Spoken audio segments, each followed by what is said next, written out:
ভালো কেক। ক্রিসমাসের দিন গিয়েছিলাম সালদানা বেকারিতে, আর এখানে এসে নানা রকম কেক দেখে মাথায় তো হাত, লম্বা লাইন, ওরে বাবা রে। তো মন পছন্দ কিছু কেক তো নিয়েই নিলাম, তার সাথে নতুন নতুন তাদের যে ক্রিসমাসের আইটেম আছে সেগুলোও নিলাম। হালকা মিষ্টির মধ্যে কেকগুলো কিন্তু খেতে বেশ ভালো ছিল। তার মধ্যে লেগেছে ভালো চিজ পাপ আর কোকোনাটের যে ডামটা, সেটা কিন্তু খুব ভালো ছিল। ওয়ালনাট কেকটা কিন্তু হালকা মিষ্টির মধ্যে। এই বেকারির কথা অনেক দিন কিন্তু শুনেছি, কিন্তু এখানে এসে দেখলাম ক্রিসমাসের দিনে কিন্তু ভীষণ ভিড়। স্ট্রিটের কাছাকাছি রয়েছে এদের বেকারি, ফোন নাম্বারটা রয়েছে লেখা, আর এদের যে মেইন ব্রাঞ্চটা সেটা কিন্তু তারাতলাতে। দেখি কি কি কেক এনেছি, আর তার সাথে সাথে কিছু নোনতা স্ন্যাক্সও এনেছিলাম, সেগুলো তোমাদেরকে দেখিয়ে দিই।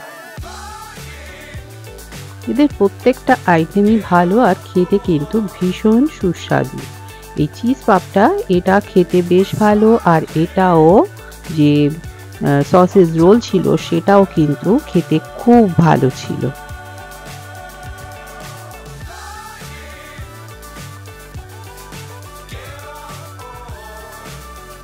এই হলো কোকোনাট ম্যাকরন, এটা কিন্তু খেতে খুব ভালো ছিল। এর ভেতরে পুরো কোকোনাট আর কি রয়েছে জানি না, তবে এটা বাড়িতে তো তৈরি করা সম্ভব না। এদের যে কেকের আইটেমগুলো সেগুলো সবকটা খুবই ভালো। বাড়িতে আমরা অনেক সময় কেক তৈরি করি ঠিকই, কিন্তু এত সুন্দর খেতে কি বলবো। প্রতি বছরই নিউ মার্কেট থেকে কেক কিনি, তাই এবছর ঠিক করেছিলাম যে এখান থেকেই কেক কিনে নেব। এটা হলো মিক্স ফ্রুট কেক। এরপরে যে কেকটা সেটা হলো ওয়ালনাট কেক, সেটাও কিন্তু খেতে খুব ভালো।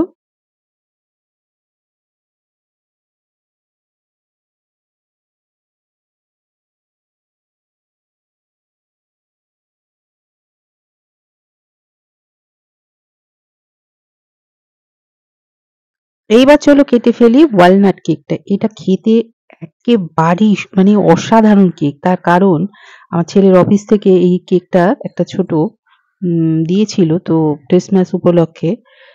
তো সেটা খাবার পরেই আর ভাবলাম যে না, এখানে যেতেই হবে, এত সুন্দর খেতে কেকটা, এটা মিস করা যাবে না। অন্যান্য সাধারণত কেকের দোকানে অনেক ধরনের কেক তৈরি হয়, কিন্তু এই কেকটা কিন্তু সব জায়গায় তৈরি হয় না। এটা জানি না এরা কি কি দিয়ে তৈরি করেছে, কিন্তু ভেতরটা কিন্তু অসাধারণ খেতে। যারা মিষ্টি কম খাও তাদেরকে বলবো যে এই কেকটা কিন্তু একবার ট্রাই করে দেখো, খুব ভালো খেতে। যারা পার্ক স্ট্রিটে যাও তারা জানো যে পার্ক স্ট্রিট কি ভিড় হয়ে থাকে। ক্রিসমাসের দিন থেকে শুরু হয়ে যায় এই পার্ক স্ট্রিটের মেলা। আর যেটা অ্যালেন পার্কে হয়ে থাকে ক্রিসমাসে বড় একটা ক্রিসমাস ট্রি, তো সেখানে দেখলাম এত ভিড় যে পুলিশরা রীতিমতন হিমশিম খাচ্ছে এই বিকেল বেলাতেই সামলাতে। যদিও আমরা পার্ক স্ট্রিটের অ্যালেন পার্কে আর ঢুকিনি, তার কারণ এখানে কিন্তু নো এন্ট্রি থাকে, তাই আমরা পাশ দিয়ে বেরিয়ে চলে এসে এই দেখো অ্যালেন পার্কের যে ক্রিসমাস ট্রিটা দেখো এই দেখা যাচ্ছে। তো আমরা পাশ দিয়েই চলে আসলাম, এখানে দাঁড়াতে দেয়নি। আর তারপরে আমরা চলে গিয়েছিলাম সায়েন্স সিটিতে, কারণ সেখানে হচ্ছিল মেগা ট্রেড ফেয়ারের মেলা। দেখো যতটুকুনি পারছি পার্ক স্ট্রিটের অ্যালেন পার্কটা তোমাদেরকে দেখিয়ে দিচ্ছি, খুব সুন্দর করে সাজানো কিন্তু দেখো সবাই কি সুন্দর মাথায় স্যান্টা টুপি পরেছে। আর এখানে উৎসব কিন্তু শুরু হয়ে যায় 20 তারিখ থেকে। পার্ক স্ট্রিটে সবসময় আলো দিয়ে সাজানো থাকে 20 তারিখ থেকে। দেখতে দেখতে আমরা পৌঁছে গেলাম সায়েন্স সিটিতে। দেখো সায়েন্স সিটির দূর থেকে দেখা যাচ্ছে মেলা প্রাঙ্গণটা। তো আমরা যা নামবো সায়েন্স সিটিতে, যেখানে এই মেগা ট্রেড ফেয়ারটা হচ্ছে। এটা কিন্তু অনেকদিন ধরেই হয়ে যায়, 20 তারিখ থেকে কিন্তু ডিসেম্বরে শুরু হয়ে গেছে মেলাটা। আমরা ঠিক করেছিলাম যে আমরা 24 তারিখে যাবো, কিন্তু 24 তারিখে হালকা একটু ওয়েদারটা খারাপ ছিল, এই জন্য যাওয়া হয়নি। তাই ক্রিসমাসের দিনই যাবো, কিন্তু গিয়ে তো দেখলাম বাবা প্রচন্ড ভিড়, যেখানে যাচ্ছি সেখানেই ভিড়। আর এই দেখো সেই বিল্ডিংটা।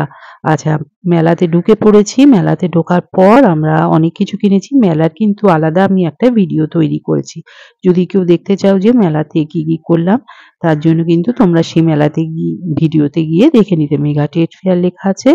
আর এটা মেলা দেখার পর আমরা একদম চলে গিয়েছিলাম চায়না টাউনে, পাশেই রয়েছে চায়না টাউন, জানো যারা এখানে যাও। আমরা গিয়েছিলাম বিগ বস চাইনিজ রেস্টুরেন্টে। তো এখানকার খাবার কিন্তু খুবই ভালো। আমরা নিয়েছিলাম গোল্ডেন ফ্রাইড প্রন আর এখানকার ফিশ ফ্রাই। ফিশ ফ্রাই গুলো দেখো কি সুন্দর খেতে, তাই না? তাহলে ঠিক আছে, ভালো থাকবে সবাই। সামনের বছর খুব ভালোভাবে কাটুক। সবাই খুব আনন্দ করো, মজা করো। সাথে থাকার জন্য অসংখ্য ধন্যবাদ। Tata, bye bye.